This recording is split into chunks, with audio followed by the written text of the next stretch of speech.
ಏನಪ್ಪಾ ದುಡ್ಡು ಇಸ್ಕೋಬೇಕಾದ್ರೆ ಮನೆ ಹತ್ರ ಬಂದು ಇಸ್ಕೊಂತೀರಾ, ವಾಪಸ್ ಕೊಡ್ಬೇಕಾದ್ರೆ ಕದ್ದು ಮುಚ್ಚಿ ಓಡಾಡ್ತಿರಲ್ಲ ಯಾಕೆ? ಅಕ್ಕ ಟೈಮ್ ಕೇಳಕ್ಕೆ ಅಂತಾನೆ ನಿಮ್ಮ ಮನೆ ಹತ್ರ ಬರ್ತಾ ಇದೆಯಕ್ಕ. ಸಂಜೆ ಅಷ್ಟೊಳಗೆ ಏನಾದ್ರು ದುಡ್ಡು ತಂದು ಕೊಟ್ಟಿಲ್ಲ ಅಂದ್ರೆ ಮನೆ ತಗೊಂಡ್ ಮರ್ಯಾದೆ ಕಳಿತೀನಿ. ದುಡ್ಡಿಗೆ ಏನಪ್ಪ ಮಾಡ್ಲಿ ಒಂದು ಗೊತ್ತಾಗ್ತಾ ಇಲ್ಲ. ನಮ್ಮ ರಿಲೇಟಿವ್ಸ್ಗಾರು ಕೇಳಿ ನೋಡೋಣ. ಅಂಕಲ್, ನಾನು ಪ್ರಸನ್ನ.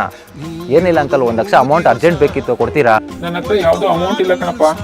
ಸರಿ ಅಂಕಲ್. ಹಲೋ, ನಾನ್ ಮಗ ಧನು. ಏನೋ ಮಗ 1 ವಾರ ಆಯ್ತಲ್ಲ ಸಿಕ್ಕಿ, ಬಾರೋ ಹತ್ರ ಸಿಗೋಣ. ಏನಿಲ್ಲ ಮಗ, ಒಂದು ಪ್ರಾಬ್ಲಮ್ ಆಗಿತ್ತು, ಅದಕ್ಕೆ ಬರೋಕ್ಕಾಗಿಲ್ಲ ಕಣೋ. ಏನೋ ಮಗ ಪ್ರಾಬ್ಲಮ್ ಅಂದಲ್ಲ, ಏನಾಯ್ತು? ಮಗ ನನ್ನ ತಂಗಿ ಮದುವೆಗೆ ಸಾಲ ಮಾಡಿದ್ವಿ ಕಣೋ. 1 ವಾರ ಬಡ್ಡಿ ಕಟ್ಟೋದು ಲೇಟ್ ಆಯ್ತು ಅಂತ ಅಂದ್ಬಿಟ್ಟು ಸಾಲಗಾರರು ರೋಡಲ್ಲಿ ನಿಂತ್ಕೊಂಡು ಅವಮಾನ ಮಾಡ್ಬಿಟ್ರು ಕಣೋ. ಅಲ್ಲ ಕಣೋ, ನಿನ್ ಫ್ರೆಂಡಾಗ ನಾನೇನ್ ಸತ್ತೋಗಿದ್ದ, ನನ್ನ ಕೇಳ್ಬೇಕು ತಾನೆ ನೀನು? ಮಗ ನೀನ್ ಯಾವ ಕಷ್ಟದಲ್ಲಿ ಇರ್ತೀವ ಅಂತ ಕೇಳಲಿಲ್ಲ ಕಣೋ ನಾನು. ಎಷ್ಟು ಸಾಲ ಮಾಡ್ಕೊಂಡಿದ್ಯಾ ನೀನು? 1 ಲಕ್ಷ ಇದೆ ಮಗ, ಇವತ್ತೇ ಕೊಡ್ಬೇಕು ಕಣೋ. ಕಳ್ಸಿ ನೋಡು 1 ಲಕ್ಷನ ಆ ಸಾಲಗಾರ ಮಕದ ಮೇಲೆ ಎಸಿ. ಮಗ ಬಂತು ಕಣೋ, ತುಂಬಾ ಥ್ಯಾಂಕ್ಸ್ ಕಣೋ.